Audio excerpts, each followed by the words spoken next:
आज पूरे देश में पटना के फुलवारी शरीफ की चर्चा है। फुलवारी शरीफ से एक ऐसा डॉक्यूमेंट निकलकर सामने आया है जिनसे पीएफआई के सीक्रेट एजेंट को पब्लिक कर दिया है। जी हां, पीएफआई को इंडिया में मुगलों का टाइम पास चाहिए, वो दौर वापस चाहिए जिसमें मुसलमान हिंदुस्तान पर राज करते थे, शरिया का शासन चलता था और इसके लिए पीएफआई ने 2047 की डेडलाइन भी बनाई है। पीएफआई के मंसूबों में रोड़ा मोदी है, आरएसएस है।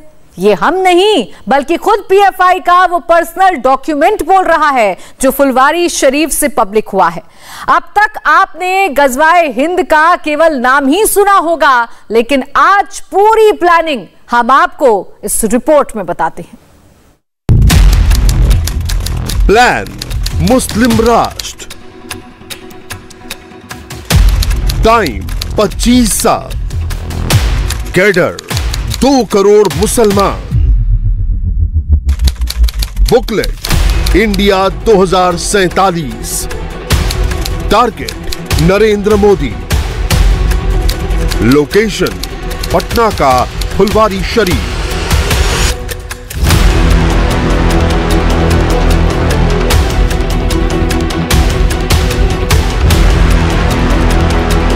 Towards rule of Islam in India by 2047।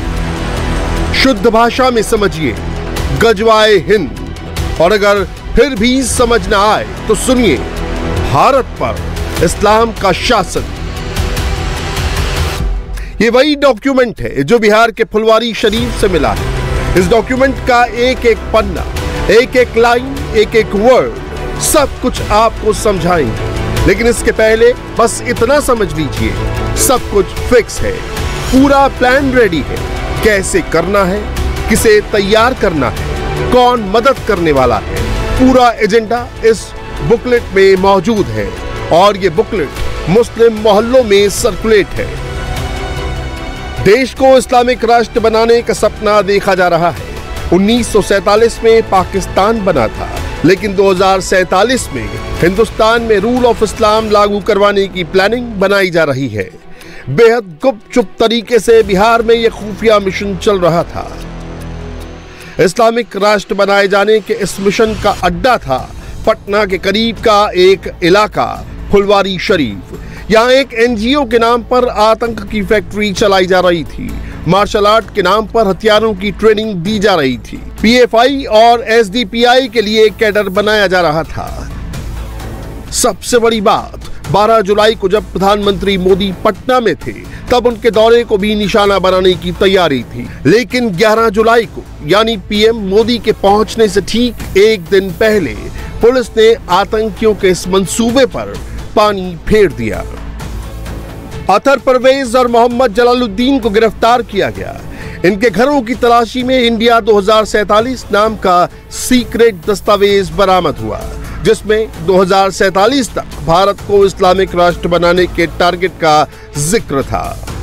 दस्तावेज में हिंदुओं को घुटनों पर लाने की बात कही गई थी कि जब इस प्रकार की हाई प्रोफाइल विजिट्स होती है और माननीय प्रधानमंत्री उनकी सुरक्षा को लेकर काफ़ी इनपुट्स आती हैं हम लोगों को, तो हम लोगों के जो भी सोशल मीडिया मॉनिटरिंग सेल्स होती हैं, स्थानीय इनपुट होती हैं, टेक्निकल इनपुट होती है, उसको हम सुदृढ़ करते हैं। उसी क्रम में हमको जानकारी प्राप्त हुई थी कि इस प्रकार के प्रशिक्षण शिविर ऑर्गेनाइज किया जा रहा है। और उसी के क्रम में जब रेड किया गया तो हम लोगों को ऐसे डॉक्यूमेंट्स मिले जो कि भारत की संप्रभुता और अखंडता के विरुद्ध भी उसमें कुछ कुछ टिप्पणियाँ थी।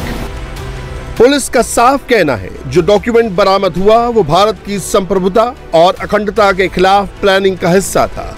लेकिन अब हम आपको पूरा डॉक्यूमेंट दिखाते हैं। Page number 1, towards rule of Islam in India by 2047, मतलब 2047 तक भारत में इस्लाम का राज। पेज नंबर 2, मुस्लिम समुदाय की वर्तमान स्थिति। पीएफआई 9 जिलों में 75% मुस्लिम आबादी की बात कर रहा है। ये पेज कट्टरता के बारे में है। पेज नंबर 3, यहां आती है इंडिया 2047 वाली लाइन। दिखाया जाता है 2047 में भारत में मुस्लिम समुदाय और इस्लामी सरकार को राजनीतिक सत्ता का सपना। पीएफआई अब उम्मीद कर रहा है कि कम से कम 10% मुस्लिम आबादी कायर बहुसंख्यक समुदाय को अपने घुटनों के बल अपने अधीन कर लेगी। पेज नंबर 4, इस्लामी शासन की ओर प्रगति के 4 चरण। पहला, मुसलमानों को एकजुट करें और हथियारों का प्रशिक्षण दें। दूसरा, इस्लामी शासन स्थापित करने के वास्तविक इरादे को ढालने के लिए राष्ट्रीय ध्वज, संविधान और अंबेडकर का उपयोग करें। तीसरा, हिंदुओं को बांटने के लिए एससी, एसटी, ओबीसी के साथ गठजोड़ करें। चौथा, वोट के लिए एससी, एसटी, ओबीसी का इस्तेमाल करें और पुलिस, सेना, न्यायपालिका में घुसपैठ करें। पेज नंबर 5, सभी 4 चरणों के पूरा होने के बाद बाहरी ताकतों की मदद से इस्लामी सिद्धांतों पर आधारित एक नया संविधान घोषित करें। कट्टरपंथ के लिए बाबरी मस्जिद का इस्तेमाल करें। सामूहिक लामबंदी प्राथमिकता होनी चाहिए। पेज नंबर 6, हर घर की रणनीति में पीएफआई सदस्यों की भर्ती। मुस्लिम बहुल इलाकों में भूखंडों का अधिग्रहण। पेज नंबर 7, हिंदू संघ परिवार के नेताओं के खिलाफ सूचना का संग्रह और बाहरी मदद। पीएफआई ने तुर्की के साथ मैत्रीपूर्ण संबंध विकसित किए हैं। कुछ अन्य इस्लामी देशों में विश्वसनीय मित्रता विकसित करने के प्रयास जारी हैं। मतलब ऐसे समझिए, हिंदुस्तान में 20 करोड़ मुसलमान हैं और पीएफआई के मुताबिक अगर 2 करोड़ भी उनके साथ आ जाते हैं तो मुस्लिम राष्ट्र का सपना पूरा हो जाएगा। और ये पूरा सिर्फ ऐसे नहीं होगा, इसके लिए पूरी प्लानिंग करनी पड़ेगी। एक एक घर से मुस्लिमों को पीएफआई से जोड़ना पड़ेगा। पटना के फुलवारी शरीफ में जिस घर में ट्रेनिंग चल रही थी, वहाँ बड़े पैमाने पर कैडर भी तैयार किए जा रहे थे और इंडिया टीवी के पास वो एक्सक्लूसिव डॉक्यूमेंट्स है जिसमें इन सारे जो कैडर हैं उनकी जानकारी दी गई है। आप देखिए, इसमें जो फॉर्म है ये कैडर आवेदन फॉर्म है, कैडर एप्लीकेशन फॉर्म, और इसमें जो लोग भी इसके मेंबर बने हैं उनकी तस्वीर भी यहाँ पर लगी हुई है, उनका नाम है और उनके यहाँ पर एड्रेस दिए हुए हैं और इसी तरह का फॉर्म भरवाया जाता था और इस तरह से कैडर तैयार किया जा रहा था। और ये देखिए, SDPI, social democratic party of India, इसकी तरफ से ये कैडर तैयार किए जा रहे थे। आप देखिए, हर पेज पर जो है ये तस्वीर है। अब जैसे ये किशनगंज के हैं मुदस्सिर राही, ये उनकी तस्वीर है, ग्रेजुएट योग्यता है, मोबाइल नंबर दिया हुआ है। इसी तरह से यहाँ भी देखिए किशनगंज के ही हैं। किशनगंज का जो इलाका है, सीमांचल का इलाका, जो एक मुस्लिम बहुल इलाका है, यहाँ भी देखिए अकील अंजुम, इसकी भी तस्वीर यहाँ लगी हुई है और ये भी किशनगंज के रहने वाले हैं। तो एसडीपीआई ने बड़े स्तर पर अपने साथ जो ग्रुप में जोड़ा है लोगों को। और यहाँ भी देखिए आसिफ अनवर, किशनगंज के रहने वाले, यहाँ इनकी भी तस्वीर लगी हुई है, मोबाइल नंबर है, ईमेल आईडी है। और इस तरह से एसडीपीआई और पीएफआई ने अपने साथ लोगों को जोड़ा है। देखिए कितने लोग इससे जुड़ चुके हैं और ये सारे लोग जो हैं वो अब एसडीपीआई के मेंबर बन चुके हैं और इन लोगों को ही समय समय पर ट्रेनिंग दी जाती है। और जो घर किराए पर लिया गया था वहाँ भी ऐसे ही लोगों को बुलाकर ट्रेनिंग दी जाती थी कि कैसे उन्हें तैयार होना है। जो हथियारों की ट्रेनिंग है वो भी दी जाती थी और ये सब कुछ होता था मार्शल आर्ट की ट्रेनिंग के नाम पर। और इसी तरह की कोई जो दूसरी जानकारी है वो हम आपको दिखाते हैं। यहाँ पर आप देखिए कि जो और डॉक्यूमेंट्स हैं, यहाँ देखिए ये एसडीपीआई के जो और तमाम दूसरे फॉर्म हैं। ये देखिए बिहार कैडर मेंबर्स डिटेल्स। अब ये कई जो प्रिंटेड था और ये जो मैनुअली जहाँ पर लिखा हुआ है, ये देखिए इस तरह से एक लिस्ट तैयार की जाती थी जिसमें उनका नाम होता था, उनकी पंचायत, टाउन, सिटी और यहाँ उनका मोबाइल नंबर। और इसमें जो ग्रामीण इलाके के लोग हैं वो भी काफ़ी संख्या में हैं। इसके अलावा ये झंडे आप देख रहे हैं, ये देखिए एसडीपीआई का जो स्टेट रिप्रेजेंटेटिव काउंसिल उसका ये एक आई कार्ड बनाया गया है। और इस तरह से जो झंडे हैं, करीब 49 ऐसे झंडे मिले हैं। ये झंडे जो हैं वो पीएफआई के झंडे हैं। ये देखिए इसमें जो एक स्टार बना हुआ है, ये स्टार बना हुआ, और इस तरह के 49 ऐसे झंडे जो हैं वो मिले हैं। यहाँ देखिए झंडों का जो एक पूरा बंडल है। और इसके अलावा तमाम जो डॉक्यूमेंट्स हैं, आप देखिए जो एग्रीमेंट हुआ था मकान का, मकान मालिक और उनके बीच में, वो तमाम चीज़ें यहाँ पर रखी हुई हैं। और ये सारे डॉक्यूमेंट्स जो हैं अब पुलिस के लिए छानबीन का विषय है कि आखिर किस तरह से ये सब कुछ हो रहा था और कैसे ये मेंबरशिप जो है वो ड्राइव चलाया जा रहा था। और काफ़ी बड़े स्तर पर आसपास के इलाकों के साथ साथ जो दूसरे इलाके हैं वहाँ के लोगों को जोड़ा जा रहा था।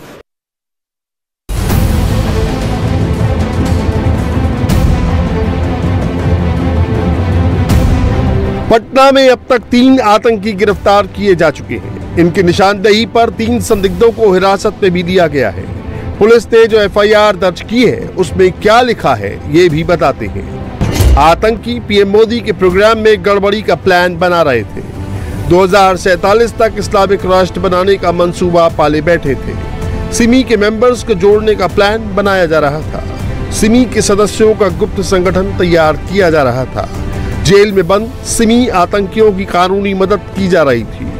नुपुर शर्मा के खिलाफ मुहिम चलाई जा रही थी।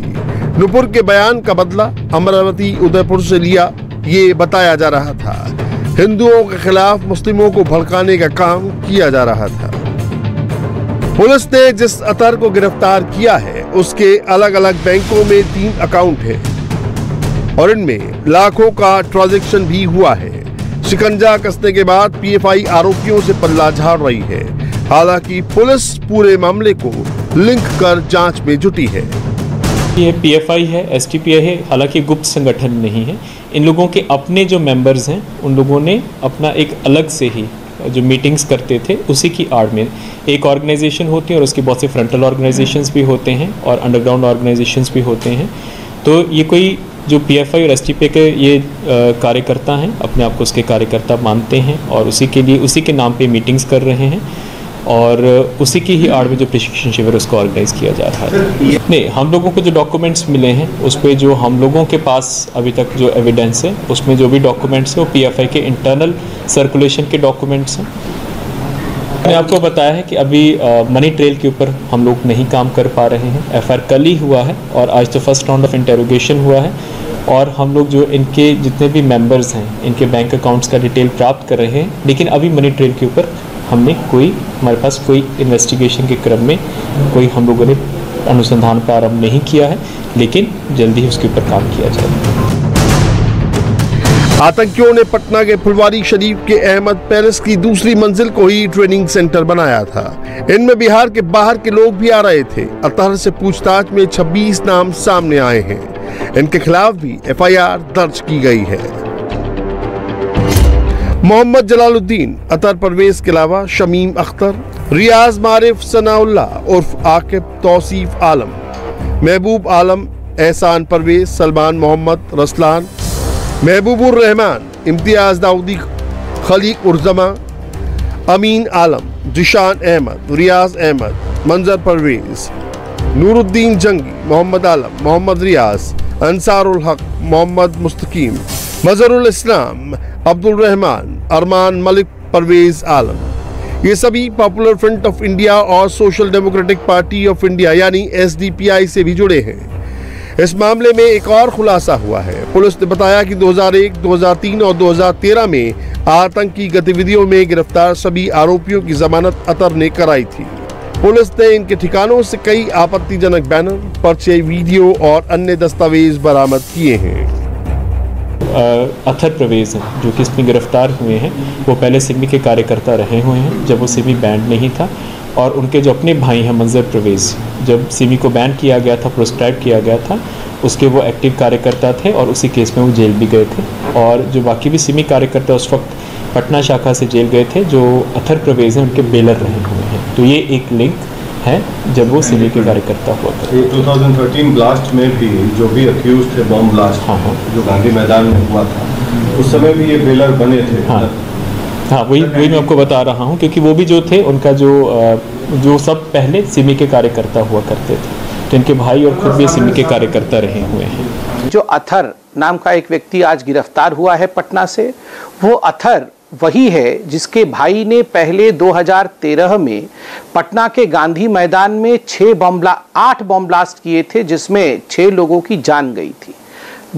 जिस प्रकार से सीरियल बम ब्लास्ट किए गए थे पटना में 2013 में, जब आज के प्रधानमंत्री माननीय नरेंद्र मोदी, जो उस समय प्रधानमंत्री नहीं थे, कैंपेन कमेटी के हेड थे, बतौर कैंपेन कमेटी के हेड जब वो पटना गए थे कैंपेनिंग करने के लिए, उनके सभा में, याद करिए, आप भी अभी देख सकते हैं अपने आर्काइव में जाकर, उनके डायस के नीचे एक बम मिला जो बाद में डिफ्यूज कर दिया गया और उनके आसपास 6 बम फूटी थी। उसका भाई है ये अतर जो आज गिरफ्तार हुआ है। तो अतर और जलालुद्दीन दोनों प्रतिबंधित आतंकी संगठन सिमी का एक्टिव मेंबर रह चुके हैं और अब ये दोनों पीएफआई के एक्टिव मेंबर हैं। इनके मंसूबे बहुत ज्यादा खतरनाक हैं। हालांकि अब दोनों सलाखों के पीछे हैं और जो इस्लामिक स्टेट को लेकर हिडन एजेंडा चलाया जा रहा था वो भी एक्सपोज हो गया है। इंडिया टीवी हर वक्त हर जगह डाउनलोड करने के लिए सर्च करें India TV news Google play store या ऐप स्टोर पर।